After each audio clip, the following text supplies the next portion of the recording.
America चाहता है कि ट्रंप की हुकूमत ख़त्म होने से पहले कोई इसमें पेशरफ्त हो, लेकिन अभी तो आपको पता है कि 20 दिन का वक़्फ़ा है, 5 जनवरी को फिर से मुज़ाकरात होंगे। एजेंडे के ऊपर इत्तेफ़ाक अभी तक नहीं हो सका, उसमें भी काफ़ी रुकावटें हैं। तो अमेरिका की कोशिश है और फिर पाकिस्तान भी तालिबान का डेलीगेशन आया।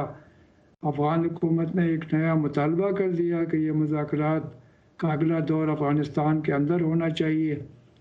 तो मुख्तलिफ़ बातें हम सुन रहे हैं, लेकिन सबकी ये कोशिश है मेरे ख़्याल में सबको ये पता है कि अगर ये हमले होंगे या वायलेंस पे कमी नहीं होगी या आखिर में जाकर एक जंगबंदी नहीं होगी तो फिर मुज़ाकरात में पेशरफ़्त हासिल करना मुश्किल होगा। अभी तक हमने ये देखा कि अफ़गान हुकूमत के अंदर और तालिबान के दरमियान और ये अफ़गान हुकूमत के अंदर खुद एक यूनिटी की कमी का जो है ज़िक्र किया जाता है। और अगर जैसे कि आपने खुद बात की कि अभी तालिबान और अफ़गान हुकूमत में आपस के अहम मामलात पर जो है जिसे कहते हैं ना कि इत्तफ़ाक़ राय नहीं हो पाया। ऐसे में बैरूनी दबाव या अमेरिका का दबाव कितना अहम या उसके क्या नताइज हो सकते हैं? देखिए, अमरीकी दबाव तो काफ़ी कारगर साबित हुआ है पहले भी।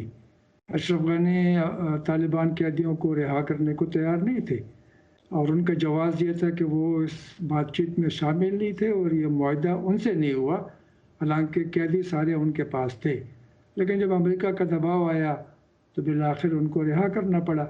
इमदाद रोकने की धमकी दी तो फिर वो दोनों मान गए, अशरफ गनी और अब्दुल्ला, और उन्होंने मखलूत हुकूमत बनाई। तो मैं समझता हूँ कि अमेरिका चूँकि सबसे ज़्यादा अफ़गानिस्तान को इक़्तिसादी और फ़ौजी इमदाद देने वाला मुल्क है, तो उसका असर भी है। जो बाइडेन और उनकी टीम, क्या उनकी पॉलिसी अभी जो सदर ट्रंप और उनकी टीम की पॉलिसी है, उससे मुख्तलिफ होगी या जो माज़ी में हमने खुद भी देखा कि जो बाइडेन जो है, उनके स्टांस में भी तब्दीली आई और वो इसी पॉलिसी को फ़ॉलो करेंगे, जो मिस्टर ट्रंप की है? जो बाइडेन ने ये भी कहा है कि वो चाहेंगे कि कुछ अरसे के लिए कुछ अमरीकी फ़ौजी दहशतगर्दी के ख़िलाफ़ जंग के लिए अफ़गानिस्तान में रुक जाएँ। यानी सारा मुकम्मल इनख़ला ना हो, कुछ मराहत हासिल करना चाहेंगे कि वायलेंस कम हो जाए और ये मुज़ाकरात में पेशरफ़्त हो। तो कुछ तो फ़र्क होगा, लेकिन उमूमी तौर पर वो भी चाहेंगे कि ये जो सबसे लंबी जंग है अमेरिका की तारीख़ में, उसको ख़त्म किया जाए।